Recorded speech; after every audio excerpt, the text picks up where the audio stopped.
A very, very warm welcome to PMML G20 series lecture on US-China competition and India's options. We have the pleasure of having with us today Dr. Tanvi Madan, who is Director, the India Project, Brookings Institution in Washington, D.C. I extend a very warm welcome to Tanvi. Her work explores India's role in the world and its foreign policy, focusing in particular on India's relations with China and the United States. She also researches the US and India's approaches in the Indo-Pacific, as well as the development of interest-based coalitions, especially the Australia, India, Japan, US Quad. She is the author of the book Fateful Triangle: How China Shaped US-India Relations During the Cold War, which was published in 2020. The topic of her lecture today, US-China competition and India's options, is of course very important and interesting. We know that the rise of China is undoubtedly the most important geopolitical event of the last 3 decades, after the disintegration of the USSR in 1991. We can say, of course, that China as we see it today is partly a creation of the Western and American especially foreign policy, because for decades China was supported politically, economically, technologically by the West, and that is what helped China rise economically, technologically, and in other ways. And the opinion in the Western world from 70s till about a decade ago was that China would become a part of the established world order which came into existence after the Second World War. So it will be accommodated into the system and it will not be a disruptive force. Now what has happened is that China of course followed that pattern for several decades after its rise started in 1978. But after 2008 economic crisis, China seems to have decided that its time had come, and it abandoned the sage advice given by Deng Xiaoping, high durability, bide your time. Probably it came to conclusion that now its time under the sun had come because America and other parts of the West were on the decline economically. So a visible change in Chinese foreign policy started, one can say, from 2008, and this is also the time, around that time, when there were talks of, a G2 of China and the US, how these two had become the dominant powers. China had become the dominant power just like the US, and therefore cooperation between these two powers was important for running the world. Of course, that idea did not take off. And then in the last decade or so, the rise of Xi Jinping in China and a different kind of assertive, abrasive diplomacy which has started from China, that has also changed the contours of this debate now. So the topic of her lecture, I think she's going to talk about how many people think that a new Cold War is going to start between US and China, and India will have to choose, just like the way it had to choose during the old Cold War, either to remain non-aligned or to align with one of the two powers. This, as she argues, and I agree with her, is a false dichotomy. History does not repeat itself in such an exact manner.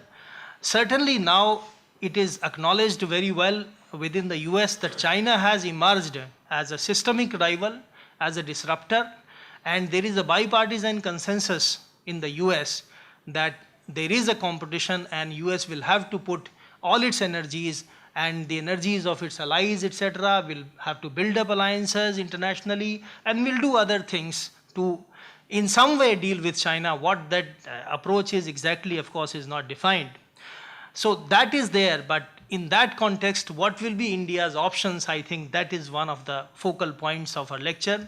I don't want to preempt it, but one thing I must say at the beginning is this, that when there are three powers like India, China, and the US, one thing is very clear, that it is China which has a deeper set of problems with both India and the US. With India, it has had problems since the beginning, since 1950, because it didn't want India to become an equal power.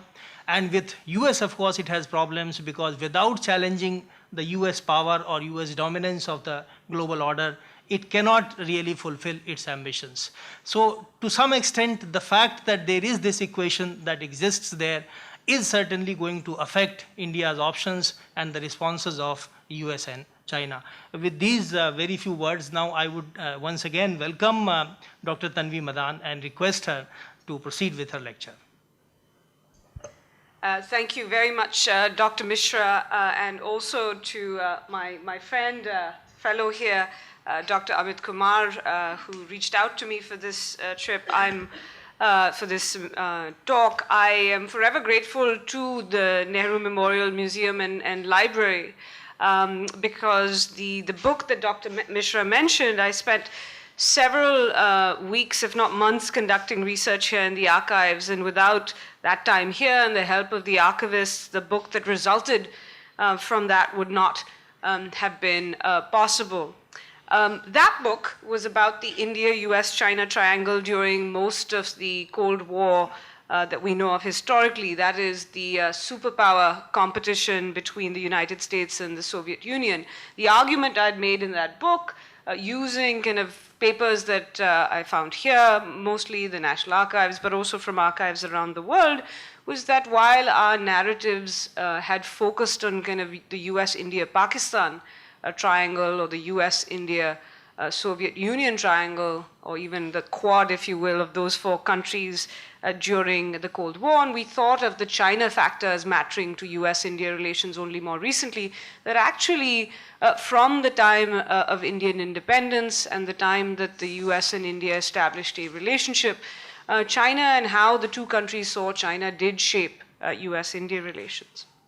So that looked at that triangle during the Cold War. Today I'm going to be talking about another triangle, and about that triangle today, but in a different context. And that is the one that many observers have been talking about today, which is this idea of potentially another new Cold War. Now we can talk a little more about that concept itself and why it has its own problems. But basically, without going into whether or not there's a new Cold War, this idea that there will be intensifying, there already is, that there will be intensified competition between two new superpowers, the US and China, and that it will offer similar options to countries like India in terms of the choices that they make. So looking at the framing in a similar Cold War ways. But what I am going to look at is why this kind of new competition between the US and China presents different options for India than the competition between the US and Soviet Union.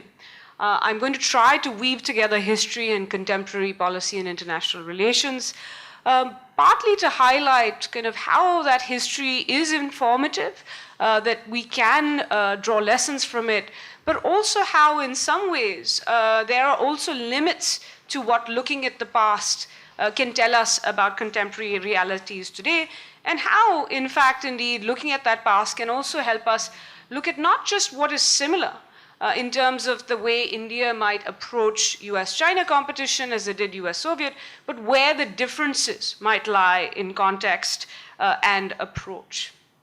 I'm going to start by taking you this week, or this past week, we saw the hosting of,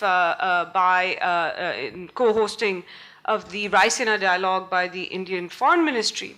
A few years ago at that very Raisina Dialogue, there was an exchange between Dr. S. Jaishankar, then between his time as Foreign Secretary and External Affairs Minister, and between retired General, US General Petraeus, who had been head of Central Command. And there was a moment when General Petraeus said that China was, quote, the defining issue of our age, and seemingly in frustration, he added that countries such as India have to decide. And he asked if India could indeed take a stand and choose a side. And Dr. Jaishankar responded, quote, India should take a stand and should take a side, our side. Many in India and the US at the time interpreted that remark as suggesting that India's approach would be to be non-aligned, to walk a middle path in US-China competition and to avoid taking sides in the geopolitical competition unfolding between China and the United States, just as it did and remained non-aligned during the US-Soviet Cold War. And you see kind of the debate about where India will stand in US-China competition very much along those lines, that focus on the kind of alliance versus non-alignment options for India. And even strategic autonomy, if you don't want to use non-alignment today, is seen as kind of interpreted as walking that middle path and not taking choices, much as Dr. Jaishankar's remarks was interpreted as that India will not make those choices or walk that middle path. In the US, some in the commentariat dismiss India's utility because it is seen as never kind of moving away from that middle path because it won't be an ally. In India, some dismiss deeper partnership with the US because that would be a departure from a middle path or from strategic autonomy.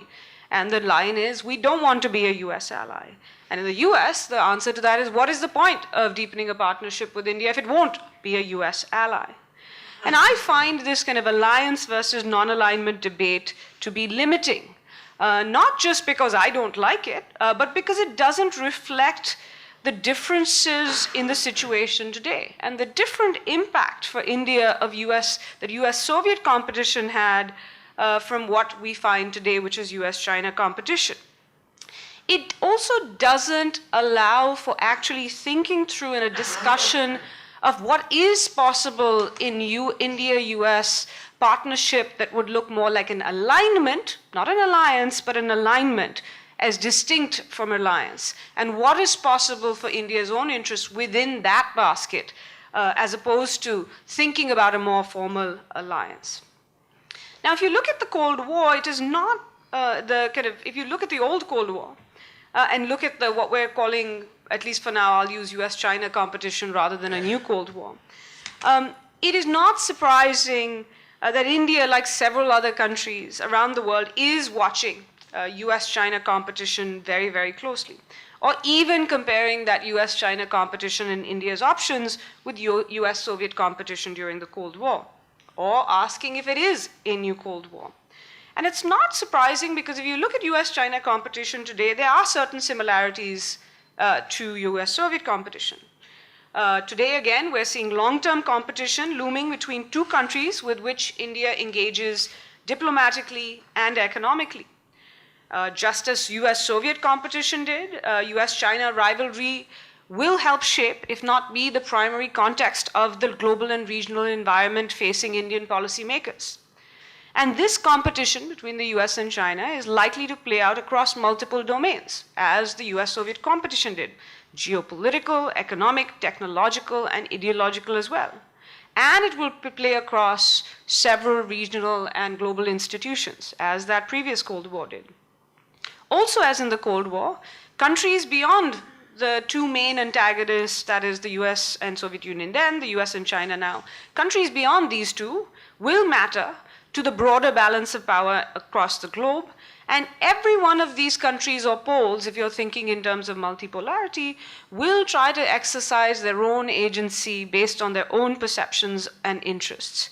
And so essentially that these countries beyond the US and China will want to make their own decisions, and in part, not just in reaction, but at least within the context of US-China competition. India will seek to do so too. Just like in the past, Indian policymakers will try to maintain as much strategic and decisional autonomy as possible, while trying to ensure the country's security and prosperity. And in part, India will do so by playing a role on the global and international stage to shape India's environment as it did in the past. Again, as during the Cold War, Delhi will also try to achieve these objectives by using US-China rivalry to elicit benefits from both countries, and also from other poles in the world that are also concerned about China and also uncertain about the US. Also, like during US-Soviet competition, India will hope that US-China competition does not escalate to actual conflict or destabilize India's neighborhood or region, which could complicate India's development objectives or get India dragged into conflict. But Delhi will also, at the same time, be perhaps to a greater extent worried about potential cooperation between China and the US that could negatively affect India's interests, the G2 that Dr. Mishra talked about. And why would India worry about this more than potential US-China conflict? Because in the past, a G2 has constrained India's choices and diminished India's importance and utility for the US. Not just when there was a US-China collaboration in the 70s, but also when the US and Soviet Union during the Cold War, despite their antagonisms, cooperated on things, amongst other things, like nuclear non-proliferation and trying to keep India from developing nuclear weapons. The US and Soviet Union cooperated on that. Another aspect today that will be similar to the US-Soviet Cold War will be that Delhi will be concerned about Washington or Beijing deepening ties with India's rivals. So it will not just worry about potentially US-China cooperation, but that either of those countries, for instance, will engage in certain ways with Pakistan. In turn, just as in the Cold War, the great powers will worry about India's relationships with their rivals, which will create uneasiness and complicate their own ties with India. So the US, for instance, will worry about Indian engagement with China and Russia, and China will worry about Indian engagement with the US, with Japan, with Australia, and with a range of others, such as France, for instance. You will also see, in fact, we are already seeing another element you saw in the previous Cold War. Delhi seeking to work with other countries, other poles, other partners in the world to help navigate US-China bipolar competition. In part because this will create space for India. It will give India more partnership options, whether that's in the Indo-Pacific with Japan and Australia that I just mentioned, but also South Korea and several Southeast Asian countries, including Vietnam and Indonesia. You'll also see, and as we're already seeing, and has been evident in these last 2 weeks, and across the G20 meetings as well, India engaged with several European partners, France, Germany, Britain, but also the EU as a grouping, and Russia as well, if you consider it European. But while I've now highlighted several similarities from the previous Cold War to US-China competition today, and several elements of India's approach then that it will perhaps continue to undertake in the future, there are significant reasons why this competitive era is and will be different for India from the previous Cold War. And it will offer, therefore, Delhi different opportunities and challenges than the previous Cold War. And I'm going to highlight now several of those reasons why this Cold War will be different, or this US-China competition will be different than US-Soviet competition during the Cold War.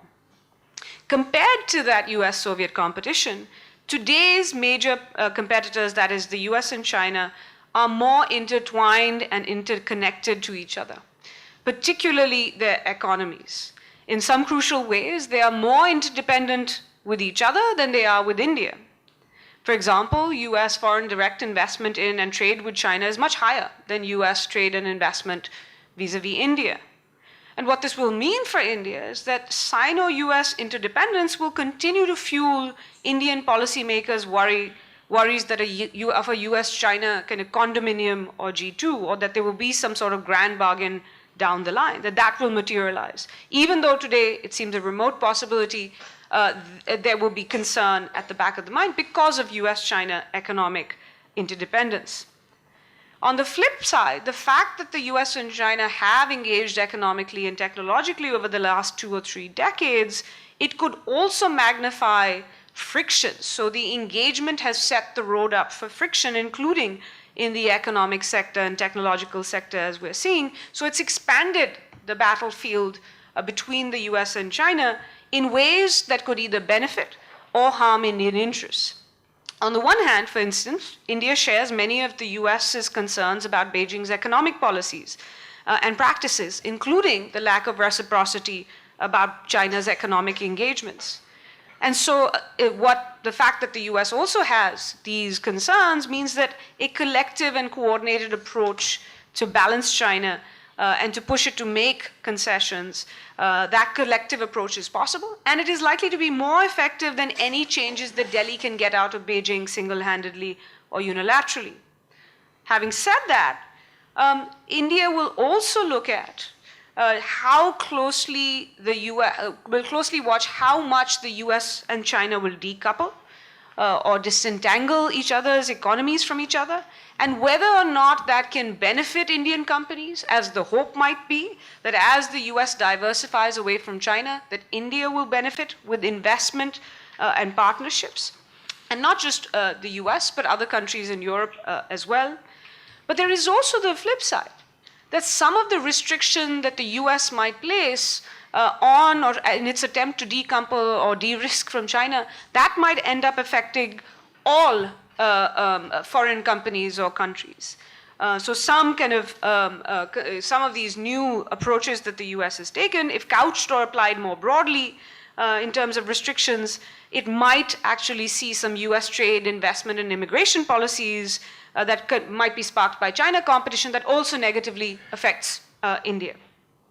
Moreover, there are implications for India in terms of this China-US interdependence and engagement, and the reaction that we're now seeing in the US of de-risking or decoupling, there are implications for India of the fragmentation of the digital space, for instance, as a result of Sino-US technology competition, in many ways that are more different from and more widespread than the Cold War.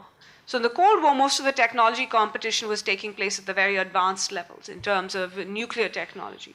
Today, it is on your phones. This competition is taking place even on your phones in terms of apps, in terms of digital payments, in terms of a variety of different arenas of technology.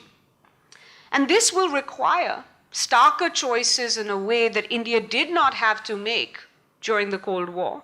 It will require starker choices, and we're already seeing through, for example, India's decision on its 5G rollout, India making some of these starker choices, even if 5 years ago there was still some consideration that India could walk a middle path in kind of this competition that's playing out in the technology domains. So there's that one difference that I mentioned from the previous Cold War, which is much more economic and technological interdependence over the last number of decades between the US and China. That is actually even fueling the frictions that are playing out today. The second big difference from the previous Cold War to US-China competition today is the configuration of power in the world. The global configuration of power is different today. Hence the debate that even people have is it a bipolar world or going to be a multipolar world as the best kind of descriptor of the present and likely future context. There are several major and middle powers in the world, particularly in Asia. And while many of these powers, including India, might be more like-minded with the US in many ways, they all have ties with China too. Most have not joined and do not want to join one or the other bloc. For India, this will mean that unlike the previous Cold War, this will make for a larger landscape of like-minded countries. That is, India partnering with other powers to seek to retain Indian strategic autonomy, in part through diversification and maintaining a diversified portfolio of partners. And so these kind of major powers will give India more options. However, these countries' ties, whether that is, for example, Germany and France in particular, they have ties with China as well. And this will limit how much they might be willing to cooperate with India so as not to hurt their relations with China or limit their options there. Another key difference besides kind of the US-China economic interdependence as well as second configuration of power, the third difference from the Cold War today is that India's own power and position are very different today. Delhi played an active role in Asia and even globally during the first decade and a half of the Cold War. But there was a sense then that India was punching above its weight. And if you looked at where it fell in the priority list, especially initially when it became independent, the US government, for example, in 1947 did a study of countries as listed by priorities. India was considered to be in the category of least important countries from a global interest perspective. Today, India is a state that has one of the largest militaries in the world, nuclear weapons, an economy that is larger than 3 of the P5 countries, and this has made it an aid donor instead of a major aid recipient like it was during the Cold War. It also has membership in a number of key global institutions and regional institutions as well. And it is a country that for the last 2 decades is being actively sought out as a partner and prioritized. This position gives India more space as it tries to navigate US-China competition, but it will also mean and make staying aloof from key discussions and debates more difficult, as we saw from the recent G20 ministerials or at the UN last year. India's voice will be louder, will be heard, and will be sought out in ways that it wasn't necessarily, particularly in the last 2 or 3 decades of the Cold War. A fourth difference between the previous Cold War and US-China competition today in that context is the geography of competition. A major difference is that in that Cold War, Europe was considered the primary theater of competition. Today, it is Asia, or Indo-Pacific if you prefer, that is going to be the primary theater for US-China competition, not a secondary or peripheral or associated one as Asia was during the Cold War. For India, this has very different implications. One of the great power antagonists today, China, is India's neighbor. Unlike the Cold War, when the 2 main competitors were relatively distant powers. Part of Delhi's approach during the Cold War then was to try to resist that competition from spilling out over into South Asia and the Indian Ocean region. But today's Sino-US competition is literally taking place at India's doorstep. And that proximity means that sitting the competition out, as some have suggested, is an unrealistic option for Delhi. Having China as a neighbor, however, also shapes India's perception of the Chinese threat and makes it vulnerable to a different kind of leverage than either of the superpowers in the Cold War had with India. China can pressure India in ways that neither the US or Soviet Union could during the Cold War. Another kind of key difference from the Cold War is the Moscow factor. For most of the Cold War, India found a willing partner in the Soviet Union. The exceptions were when the Soviet Union was allied with China at the beginning of the Cold War, and sometimes that created differences between India and the Soviet Union. Sometimes it was even a source of collaboration, such as between 1953 and about 1956, 1957, when you had the equivalent of discussions that would look today like what we would have called the Russia-India-China trilateral. But after the Cold War split between China and the Soviet Union, that particularly comes out in the 1960s, though the roots of it were already present in the 1950s. After China and the Soviet Union split in the 60s, you saw India-Soviet Union partnership really develop. And in fact, the Soviet desire for a partnership with India was driven by its own concerns about China. Similarly, India looking for partners to balance China. And so that was the basis also of when you saw the Soviet Union and India partnering infamously in 1971. I say infamously because it often comes up. Is that when India was looking for a partner with that treaty that it signed, it was an insurance policy against China. And so the basis of the Soviet-Indian partnership in the Cold War was in large part strategic convergence on China. Today, however, Russia's relationship with China has gone back to looking more like it did in the early years of the Cold War, a very close partnership.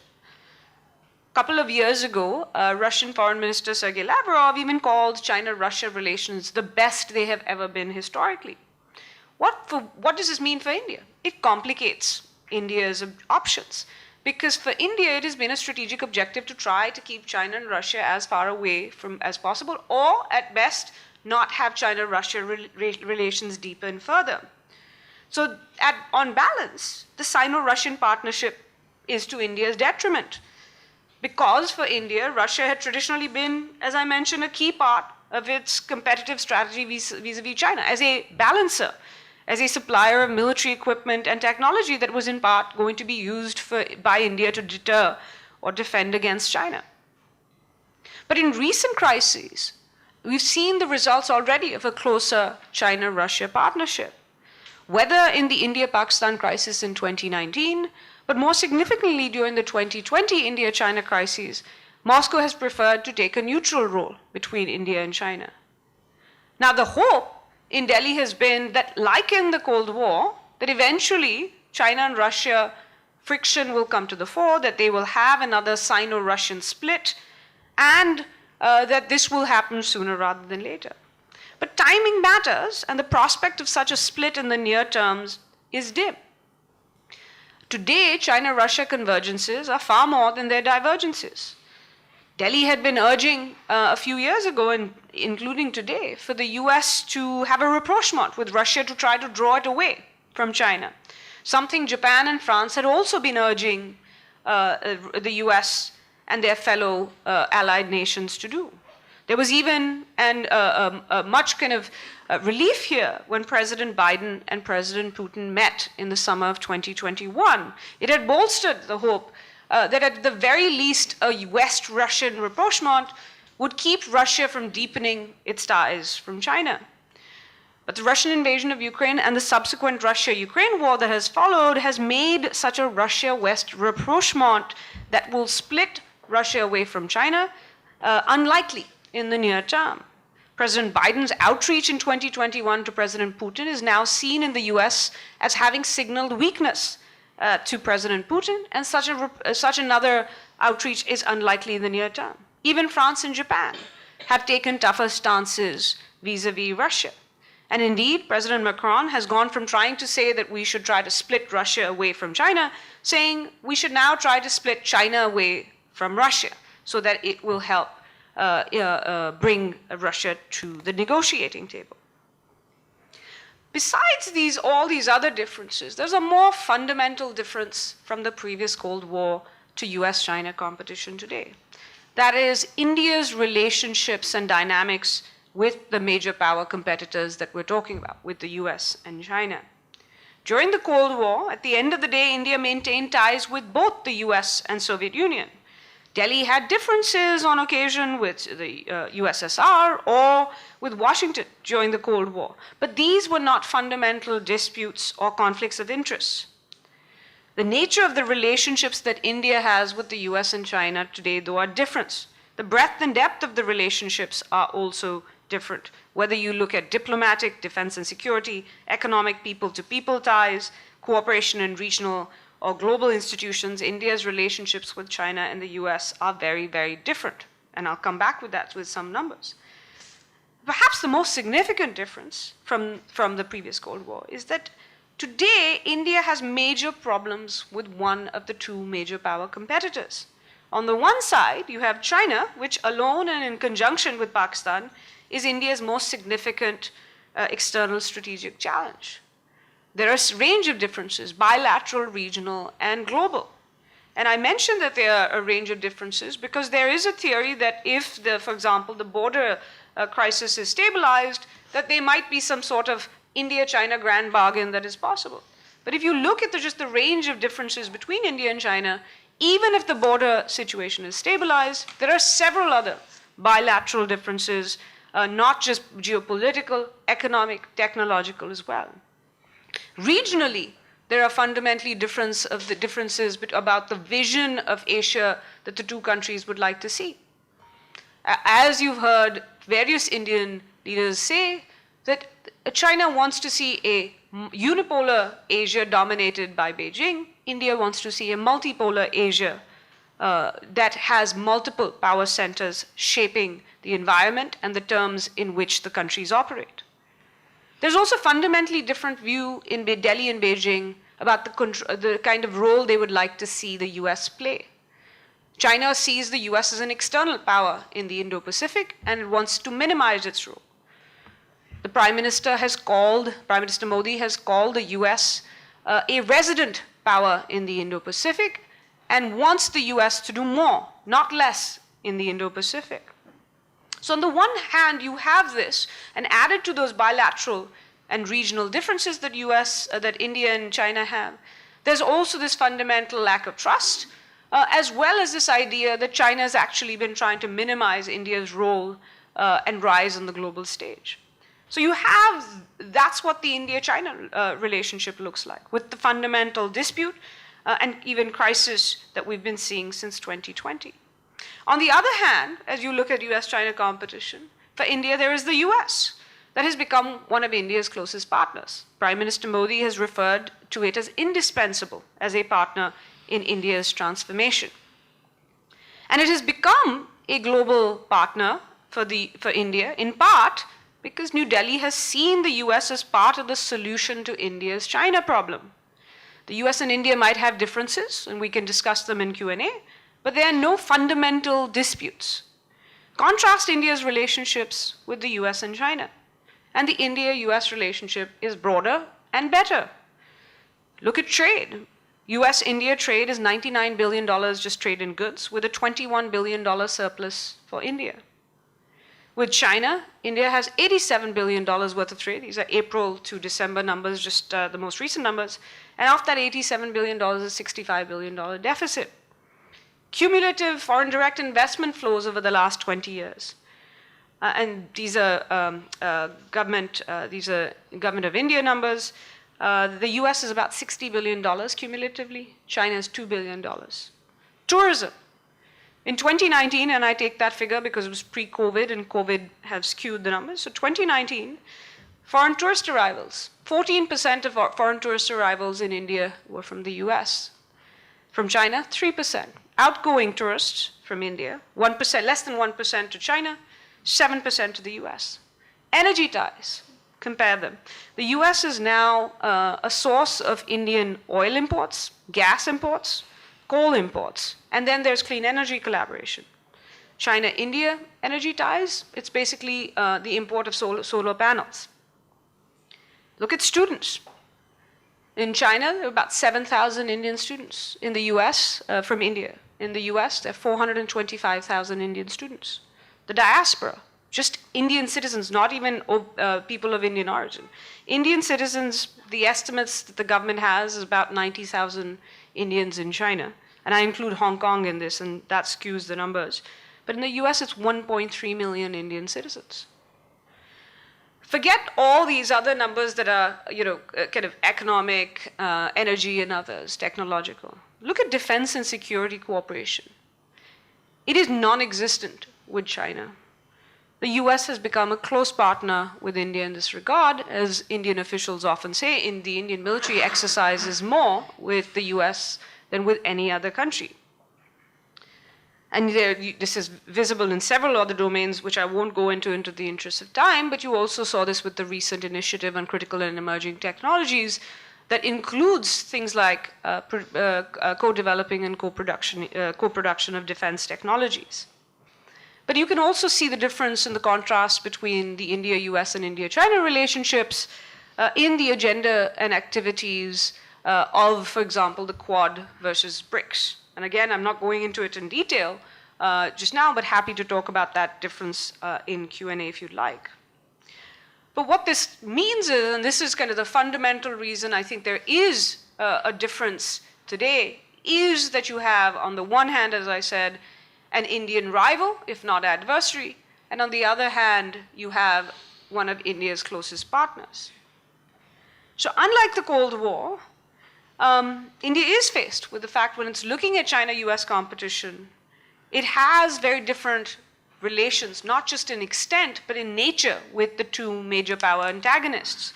And that rules out walking a middle path strategically, not for the US, but for India's own interests. And even kind of hedging between or playing a swing state role between China and the US is not going to really be an option for India. There will be a different kind of hedging that I think India will do, is undertaking, but it will not be hedging or walking a middle path between the US and China. And this reality of these very different relationships in nature means that there will be very different choices that are facing India today. They are not what they were during the Cold War. Non-alignment, walking a middle path, avoiding making choices is not feasible for India. An alliance, it's not desirable for India. India doesn't want one. But we also often forget the fact that an alliance is not even on offer from the US. The last bilateral alliance that the US signed was in 1955. So the US, other than kind of NATO expansion, has been out of the alliance business or adding to its alliances for several years now. So non-alignment is not feasible, alliance is not desirable and not on offer. So what is the answer? And I think the answer lies in India's own history. Alignment or tilting, or as Prime Minister Nehru used to call it, leaning towards partner. And India has done this in the past, both times to balance China. And you saw this in the 1960s, particularly in 1962-63, with much closer cooperation with the US, but it continued. We think it kind of ended in 1962 with just during US assistance during the China-India War, but it continued right through to the late 1960s and right through, arguably, till 1971. You also saw India align or tilt or lean in the 1970s, with resulting in close cooperation with the Soviet Union. A relationship that has a legacy to this day, particularly in the military domain. These two kind of alignments that India had, the American and Soviet partnerships, were not formal alliances per se. However, they did include India making or getting commitments, or at least assurance, from these countries. In the case of the US, the assurances that were given were largely unilateral on the part of Washington. It's not very well known, but the US and India signed an air defense agreement in 1963 that noted, quote, the United States government will consult with the government of India in the event of a Chinese communist attack on India regarding possible US assistance in strengthening India's air defenses. When Secretary of State at the time, Dean Rusk, was asked by President Kennedy what this meant in practice, Secretary of State Rusk said that consult in that from a US perspective actually meant a commitment to defend if necessary. In the case of the 1971 treaty with the Soviet Union, then Delhi too had to make a commitment. And the language there was, in the event of either party being subjected to an attack or a threat, the high contracting parties shall immediately enter into mutual consultations in order to remove such threat and to take appropriate effective measures to ensure peace and the security of their countries. Therefore, when it is in India's interests, India has aligned with another power against Beijing. What did this alignment involve? It involved, in both cases, with India, the US in the 60s, and India and the Soviet Union from the 1970s, diplomatic cooperation and coordination, the building of Indian military, economic, and technological capabilities that incidentally over time helped strengthen India's strategic autonomy. It also involved intelligence sharing and agreements and mechanisms that made it easier for India and its major power partner to cooperate with each other. The alignment, however, those two alignments, however, did not mean agreement on everything. Or on India giving up its other partnerships, or even unlimited acquiescence or agreement to that major power's interests or desires. Indian governments, for instance, differed with the US approach in Vietnam in the 1960s. And in the 1970s, it refused access to Indian military bases that the Soviet Union sought. Thus, as India's own history shows, there is an option open to India between non-alignment and alliance, and that is alignment. And assuming India must stay non-aligned or walk a middle path forecloses that option that is in India's own interests, and that might be necessary to protect its security, particularly given the China-India capabilities gap. 30 years ago, India and China had economies the same size. Today, China's economy is over 5 times that of India. 30 years ago, India and China had defense budgets that were relatively similar. Today, China's defense budget is over 3 times that of India. And for that reason, you're already seeing signs of such interest-based alignment on the part of India, bilaterally as well as through groupings such as the Quad. And I think this stems from a recognition in New Delhi that India is unlikely to make the accommodation or concessions to China that will make it able to play that kind of middle path or non-aligned role. And it stems from a recognition that with that China-India capabilities gap being what it is, India needs partners to build its own capabilities, and a recognition that alignment can actually help India enhance its own strategic autonomy over time. For instance, you can have a Tejas fighter, but its capability enhanced because there's a GE engine in it, an engine that not every country gets access to. Partners not just help India build capabilities, but they help offer alternatives in the region, including connectivity alternatives that can be competing with those of China. And finally, partners can help maintain a favorable balance of power in the region. That is, maintaining that multipolar Asia that India alone cannot ensure. And that is why you have seen deeper ties with the US across multiple governments now in India over the last 2 decades. This has been facilitated by an American desire to deepen that partnership or alignment too. India is seen as useful to the US and important in the competition with China as a geopolitical counterbalance, as an economic alternative, and as a democratic contrast. This alignment is not and will not be an alliance, but is also recognized. There also needs to be recognition, and I think this is increasingly the case, that there is recognition that India not only will not ally, but this alignment will mean that India will also want to hedge against overdependence on the US or hedge against uncertainty about the US. What happens if the US is not committing, for example, as many resources as India would like? So I'll end with this kind of point that what we're seeing is that you will see an alignment that does not preclude or foreclose India maintaining other partnerships that will allow it to hedge against uncertainty about the US or overdependence on the US. Some of those partnerships that India likes to maintain with Russia will create tensions or frictions with the US that will have to be managed. But many of those other alignments are actually the same as US partnerships or alliances, not with Australia, with Japan, with South Korea, with France, Germany, but also in Southeast Asia, where India and the US are often pulling in the same direction. But today, and this is the final point I will make, I have a section on challenges that India will face with this alignment, but I'll leave it due to time, and I do want to get to Q&A. One thing I will say that is different from the alignment today that is possible for India is India, because it has more capability and capacity than it did during the Cold War, will also have greater flexibility in some ways and leverage with the US because of those capabilities and utility that other partners see in it. And that will allow India that kind of strategic autonomy that it wants to maintain, even as it aligns with a country like the US, as it sees in the US-China competition and India-China competition, that will continue to need these partnerships while kind of continuing to want to maintain that strategic autonomy. And the argument fundamentally is that that alignment and autonomy aren't mutually exclusive. They're actually not contradictory, but can actually build on each other.